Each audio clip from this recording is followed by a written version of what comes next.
Believers Eastern Church സ്ഥാപകനും പരമാധ്യക്ഷനുമായിരുന്ന doctor K P. Yohannan എന്ന അത്തനാസിയോസ് യോഹാൻ പ്രഥമന്റെ ഭൗതിക ശരീരം അമേരിക്കയിൽ നിന്നും നാളെ ജന്മനാട്ടിൽ കൊണ്ടുവരും.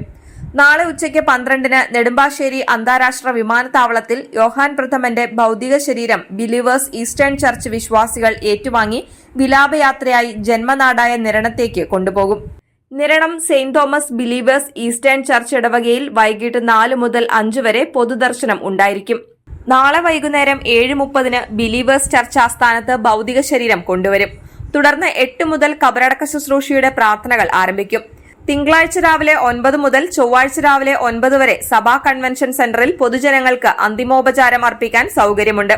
9:30 സംസ്കാര ശുശ്രൂഷകൾ ആരംഭിക്കും. 10 മണിക്ക് Kuttapuzha Saint Thomas Believers Eastern ചർച്ചിലേക്ക് മൃതദേഹവുമായി വിലാപയാത്ര. 11 മണിക്ക് കത്തീഡ്രലിൽ അത്തനാസിയോസ് യോഹാൻ പ്രഥമന്റെ കബറടക്ക ശുശ്രൂഷ നടക്കും.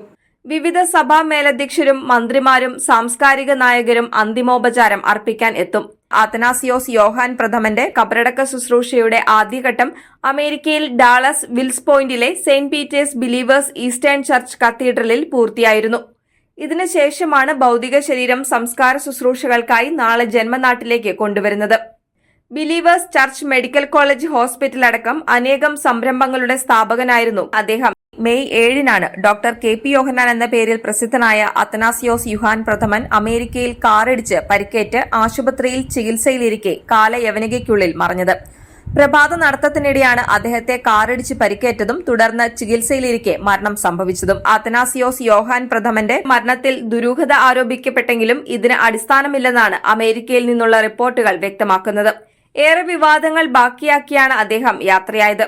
ഒരു പുരുഷായുസ്സിൽ ഒരു വ്യക്തിക്ക് ചെയ്തു തീർക്കാൻ കഴിയുന്നതിൽ അനേകം മടങ്ങ് നന്മ മനുഷ്യ സമൂഹത്തിന് ചെയ്ത സാധാരണക്കാരനായ മനുഷ്യൻ എന്ന നിലയിൽ അദ്ദേഹത്തിന്റെ പ്രവർത്തനങ്ങളെ ആദരവോടെ നോക്കിക്കാണുന്നവർ ഏറെയാണ്. മാനുഷികമായ എന്തെല്ലാം തെറ്റുകുറ്റങ്ങളുണ്ടെങ്കിലും അതിനും അനേകം മടങ്ങ് മീതെയായിരുന്നു അദ്ദേഹത്തിന്റെ തീക്ഷ്ണമായ മനുഷ്യസ്നേഹവും പ്രതിബദ്ധതയും. പരിമിതമായ സാമ്പത്തിക അവസ്ഥയിൽ നിന്ന് സുവിശേഷധ്വരയിൽ ഇറങ്ങിയ മാർത്തോമാ സഭയിലെ വിശ്വാസിയായിരുന്നു കെ.പി. യോഹന്നാൻ. ഓപ്പറേഷൻ മൊബൈലൈസേഷനിലെ നേതൃത്വ പരിശീലനത്തിലൂടെയാണ് അദ്ദേഹം ഇവാഞ്ചലിസ്റ്റ് ആയത്. നവീകരണത്തിന്റെയും സുവിശേഷധ്വരയുടെയും വിദ്യാഭ്യാസത്തിന്റെയും പ്രവാസത്തിന്റെയും ഒക്കെ ഈറ്റില്ലമായിടത്തു നിന്നാണ് കെ.പി. യോഹന്നാൻ ഉയർന്നു വന്നത്. സുവിശേഷ പ്രവർത്തനത്തിന് ഇറങ്ങിയപ്പോഴും പ്രത്യേക ജോഗ്രഫിയുള്ള 4 DNA അദ്ദേഹത്തിന് ഉണ്ടായിരുന്നു. 1 വിദ്യാഭ്യാസമാർജിക്കാനുള്ള ത്വര, 2 ഇംഗ്ലീഷ് ഭാഷ നിപുണത, 3 സംരംഭക ത്വര, 4 പ്രവാസത്തിലൂടെ വിജയം. അദ്ദേഹത്തെ പ്രശസ്തനാക്കിയത് ഈ ഗുണങ്ങളാണ്. ലോകത്തിൽ 16 രാജ്യങ്ങളിൽ സഭകൾ സ്ഥാപിച്ചു. ലോകമെമ്പാടും ഭദ്രാസനങ്ങളും അനേക കോടിയുടെ ആസ്തിയും ബിലീവേഴ്സ് ചർച്ചിനുണ്ട്.